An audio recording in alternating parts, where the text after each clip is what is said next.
क्षणी समजलं स्वामींचं दर्शन फक्त मंदिरातच होत नाही, तर ते आपल्या सोबत असतात प्रत्येक प्रवासात, प्रत्येक श्वासात। मी सोलापूर स्टेशनला उभे आहेत। हाय, जरा असं हो की बघा माझी लिपस्टिक। अक्कलकोटच्या यात्रेचा तो थकवा आम्ही अक्षरशः ट्रेनमध्ये अनुभवला।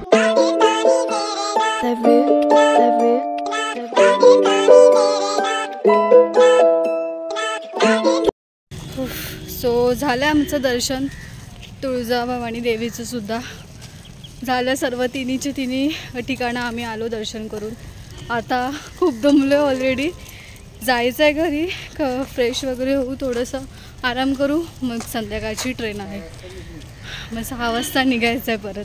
बापरे, 2 दिवस आम्ही जरा पण आराम नाही केला, नुसतं धावतो इकडनं तिकडे।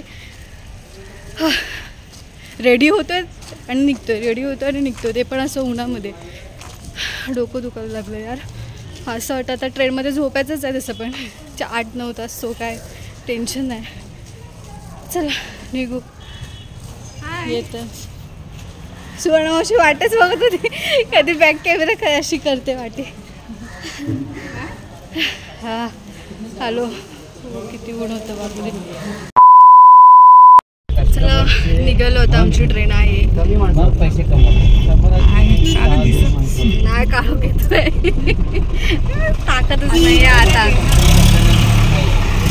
बस देवदर्शन झालेलं आहे, आता आम्ही मुंबईकडे रवाना। सर्व गाणगापूर, अक्कलकोट आणि तुळजापूर देवीचं सर्व दर्शन आमचं आवाजच आला नसते गाडीमध्ये, न्यूजमध्ये सांगतात तशी सांगते सगळं।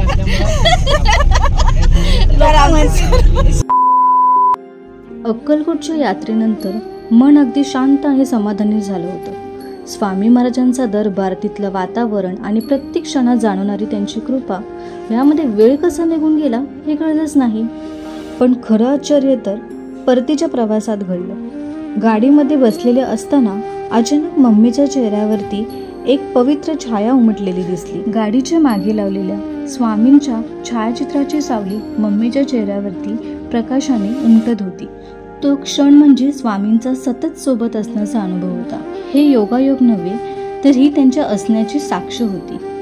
त्या क्षणी समजलं स्वामींचं दर्शन फक्त मंदिरातच होत नाही, तर ते आपल्या सोबत असतात प्रत्येक प्रवासात, प्रत्येक श्वासात। खरंच असे प्रसंग सांगून नाही, तर अनुभवातूनच कळतात।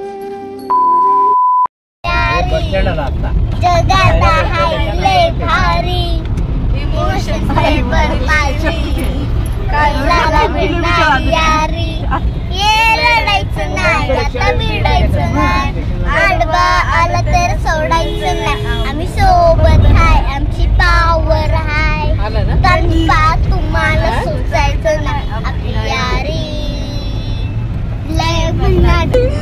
चला आता आम्ही जातोय ट्रेन मध्ये झोपायला। Bye bye. पेंटिंग करायचं आणि आता मी 10 वर्ष 1 मिनिट थांब। हा काय दाखवतो हे जाणार आहे व्हिडिओ मध्ये, हे ब्लॉग मध्ये व्हायरल होणार आहे। सोलापूर स्टेशनला आम्ही उतरलो आहे।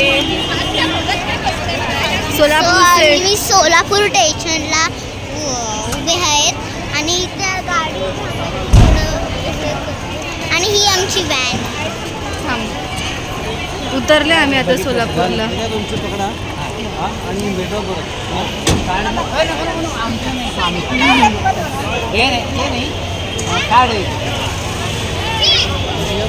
हे आहे स्टेशन, किती पॉश आहे ना स्टेशन सोलापूर।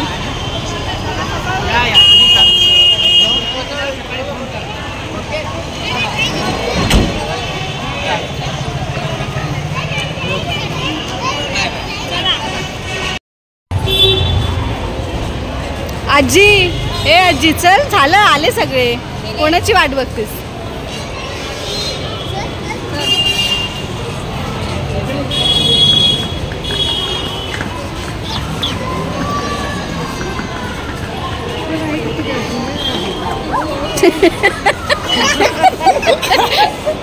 याला बाहेर काढलं।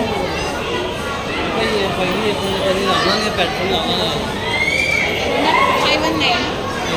मग कसं कळेल मामा ट्रेन आल्यावरती धावत जावं लागेल? 4 नंबरला असते मोस्टली. या पुढे या.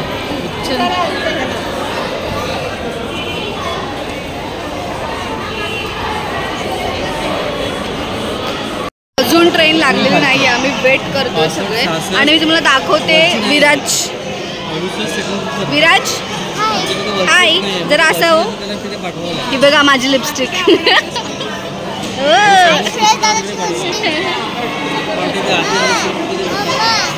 मम्मा कुठे? मग संध्या तू होती.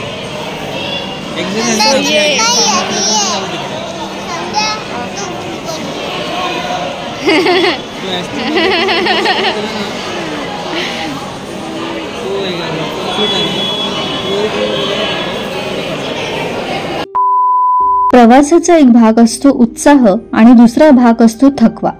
आणि अक्कलकोटच्या यात्रेचा तो थकवा आम्ही अक्षरशः ट्रेनमध्ये अनुभवला. अक्कलकोटवरून परतताना एक रात्र ट्रेनमध्ये काढायची होती. आणि खरं सांगायचं तर आम्ही सगळे खूपच जमलो होतो. दिवसभर दर्शन, मंदिरात फिरणं, थोडा थकवा आणि मग ट्रेनची वाट बघणं, सगळं एकत्र आलं होतं. ना नीट जागा, ना नीट झोप, ना नीट शांतता. फक्त आणि फक्त एका गोष्टीचा आधार होता, स्वामी समर्थ आहेत, सगळं निभवतील. बाहेर पूर्ण अंधार होता, ट्रेनचा आवाज चालूच होता, पण मन मात्र शांत होतं. कारण थकव्याच्याही पलीकडे एक समाधान होतं. स्वामींचं दर्शन झालं, आशीर्वाद मिळाला.